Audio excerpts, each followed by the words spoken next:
especially in nature, how the sun and moon create the eclipse, the high and low tide of the earth by the moon, the way shells are formed, how flowers bloom, and much more.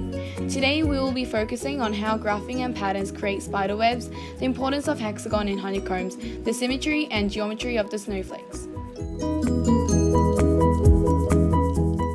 Firstly, the orb spider's web displays the mathematical concept of graphing and patterns.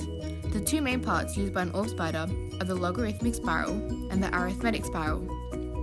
It is important for an orb spider to construct its web using this because the way in which the force is distributed ensures that the web will not tear. And the many strands used keep the web strong and durable. The logarithmic spiral is essentially the basic outline of an orb spider's web. The arithmetic spiral is the next step in making the web, which involves a consistent spiral. The formulas for both of these concepts are rather complex to understand, however the spider somehow knows where each of its silk strands need to meet in order to create its web. This time the example is honeycomb. When bees build beehives, the most important thing is not to use too much wax since they cannot produce a lot of them. Therefore, the shape they use for honeycomb should 1. Not waste any space, which means the shape have to tessellate perfectly, 2. Have the largest area using the least perimeter. The only shapes that tessellates perfectly are square, regular, triangles, and hexagon. To test which of these shapes have the largest area, let's say that all of these shapes have the perimeter of 30 cm. In this case, the base of triangle is 10 cm and the perpendicular height is root 75 using Pythagoras. The base for square is 7.5 cm and the base for hexagon is 5 cm. The triangle area formula is half pH, and by calculating the area it is approximately 43.3017 cm squared. The square area formula is b squared, and by calculating the area it is 56.25 cm squared. The hexagon's area formula is 3 root 3 over 2 times b squared, and by calculating the area it is approximately 64.95 cm squared.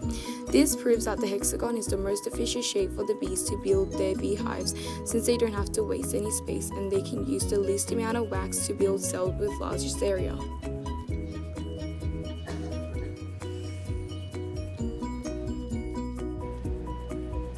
Snowflakes are made out of water molecules which, when in solid state, form weak bonds with each other.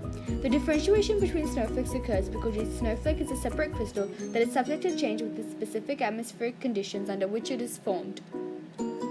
The growth of snowflakes is known as crystallization. During this process, the molecules align themselves to maximize attractive forces and minimize repulsive ones.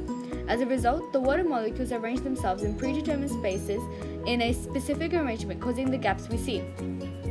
When a force acts on an object, it causes a displacement, and is said that work was done to the object. In this case, the objects are water molecules, and the forces are attractive, meaning they pull the water molecule closer to them, and repulsive, meaning they push them away.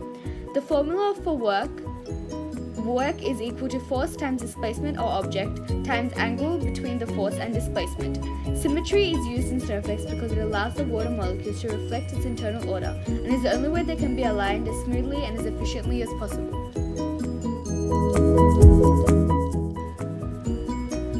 Snowflakes are made out of water molecules, creating structures of 1 oxygen and 2 hydrogen bonded by a covalent bond. The angle tends to be about 104.5 degrees. The hydrogen bond plays a major part in constructing the hexagonal lattice. The water molecule creates a tetrahedron if formed with other molecules. When frozen, these water molecules, instead of contracting, tend to expand 4 to 0 degrees, trying to create the largest amount of space like the honeycomb. These water molecules bond together to form a hexagonal lattice, eventually building up on one another until they form a snowflake, whose intricate designs are shaped by the nature around them. In conclusion, mathematics is more than just numbers. It creates the beauty of nature and the world we live in.